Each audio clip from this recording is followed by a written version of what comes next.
क्या सिर्फ एक एफआईआर किसी नागरिक की विदेश जाने की आजादी को छीन सकती है, या अगर किसी पर कोई आपराधिक मुकदमा चल रहा है तो क्या सरकार उसके पासपोर्ट को रोक सकती है? हाल ही में सुप्रीम कोर्ट ने इस पर एक महत्वपूर्ण निर्णय दिया है जिसे हर नागरिक को जानना चाहिए। चलिए इस निर्णय के बारे में जानते हैं। इस निर्णय की पृष्ठभूमि को जानना आपको बहुत जरूरी है कि यह मामला किस तरह से सुप्रीम कोर्ट में पहुंचा। भारत के एक नागरिक हैं जिनका नाम है महेश कुमार अग्रवाल।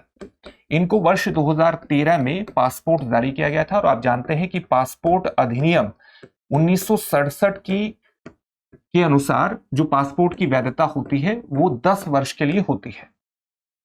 इस अवधि के दौरान इन पर दो महत्वपूर्ण केस भी दर्ज हुए। एक मामला झारखंड से रिलेटेड है और वो मामला था नेशनल इन्वेस्टिगेशन एजेंसी से संबंधित। इस मामले में इन पर आरोप क्या लगा? इन पर आरोप था कि इन्होंने उगाही की है और कुछ प्रतिबंधित संगठनों को फंडिंग दी है, जो प्रतिबंधित संगठन थे। यह मामला था।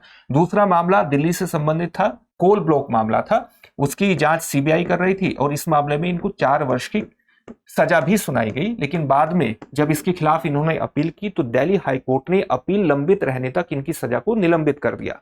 इन दोनों ही मामलों में हम देखेंगे कि इनके पासपोर्ट को जमा करा लिया गया और साथ ही इनको विदेश यात्रा की भी अनुमति नहीं थी। पासपोर्ट इनका जमा था। लेकिन जब यह अवधि समाप्त हो गई 10 वर्ष की तो इनको अपने पासपोर्ट का नवीनीकरण कराना था। एनआईए कोर्ट रांची ने इनको अपने पासपोर्ट का नवीनीकरण कराने के लिए पासपोर्ट दे दिया और यह कहा कि जब पासपोर्ट का नवीनीकरण हो जाए तो इनको दोबारा पासपोर्ट अपना जमा कराना होगा और इस अवधि में इनको विदेश यात्रा नहीं करनी होगी। साथ ही दिल्ली हाई कोर्ट ने भी सीधे तौर पर कहा कि अगर पासपोर्ट नवीनीकरण कराना है तो ऐसा कोई कानून नहीं है जो इन्हें यह कराने से रोक सके।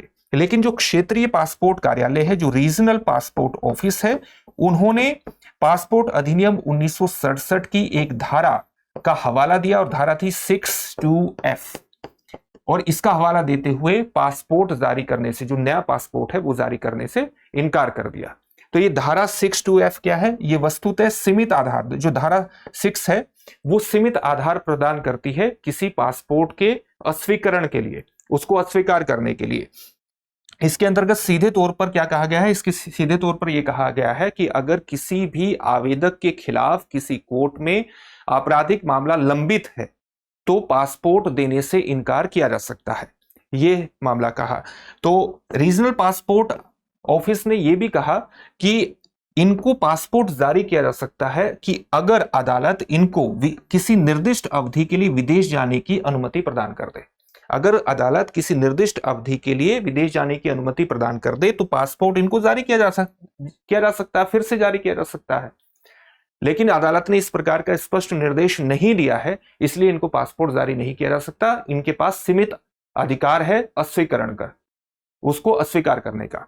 अब यह मामला सुप्रीम कोर्ट में जब पहुंचा, इसके खिलाफ इन्होंने कलकत्ता हाई कोर्ट में अपील की, लेकिन कलकत्ता हाई कोर्ट ने इनकी याचिका को खारिज कर दिया और यह मामला सुप्रीम कोर्ट में पहुंचा। सुप्रीम कोर्ट के निर्णय को जानना बेहद इंपॉर्टेंट है, लेकिन उससे पहले इस बात को ध्यान में रखिएगा कि दृष्टि संस्थान ने आपकी जीएस की तैयारी को पूरी तरह से करवाने के लिए हाल ही में एक कोर्स लॉन्च किया है, GS studio foundation live online course.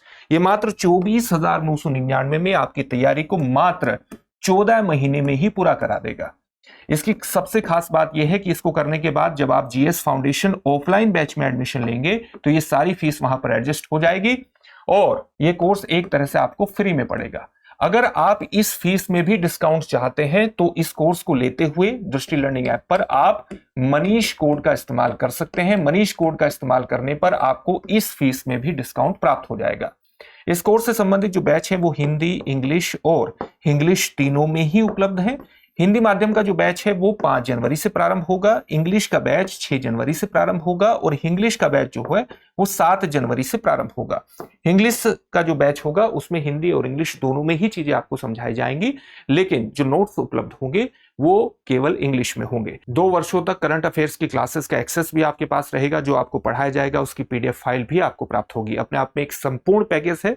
तो इससे जुड़ने के लिए डिस्क्रिप्शन में दिए गए लिंक पर जाइए, अपने एडमिशन को सुनिश्चित कीजिए। किसी भी प्रकार का डाउट हो तो 8750187501 पर कॉल कर लीजिएगा।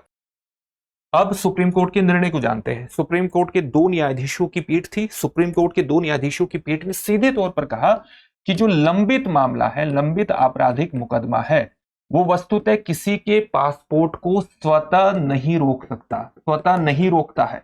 वस्तुतः पासपोर्ट को रोकना हमारे देश के संविधान के आर्टिकल 21 के तहत उल्लंघन है। किसका? व्यक्तिगत और जीवन संबंधी अधिकारों का, क्योंकि पासपोर्ट को प्राप्त करना जीवन और व्यक्तिगत अधिकारों के अंतर्गत आता है, आर्टिकल 21 के अंतर्गत आता है। इसलिए इस पर रोक लगाना बड़ा मुश्किल है। साथ ही सुप्रीम कोर्ट ने यह भी कहा कि जब हम पासपोर्ट की बात करते हैं तो पासपोर्ट और विदेश यात्रा में हमें अंतर करना चाहिए। पासपोर्ट क्या है? एक व्यक्तिगत पहचान दस्तावेज है। और विदेश यात्रा क्या है? विदेश यात्रा, फॉरेन विजिट क्या है? एक नियंत्रित गतिविधि है, नियंत्रित गतिविधि है।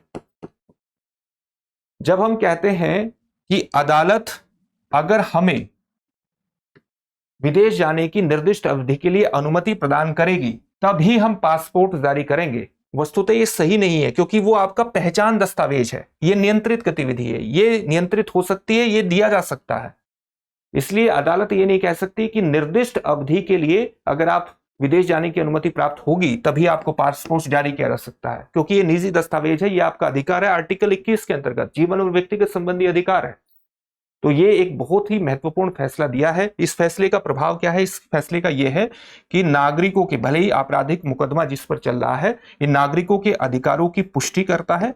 साथ ही जो पासपोर्ट अधिकारी है उनकी मनमानी पर एक निर्बंधन भी लगाता है, और नागरिकों के अधिकारों की पुष्टि और मनमानी पर निर्बंधन लगाने के साथ साथ एक महत्वपूर्ण काम यह भी करता है कि इस पूरी प्रक्रिया पर न्यायिक निगरानी जरूरी है। तो ये कहीं ना कहीं न्यायिक निगरानी का भी एक महत्वपूर्ण उदाहरण है, और यही इस फैसले का सबसे बड़ा महत्व भी है।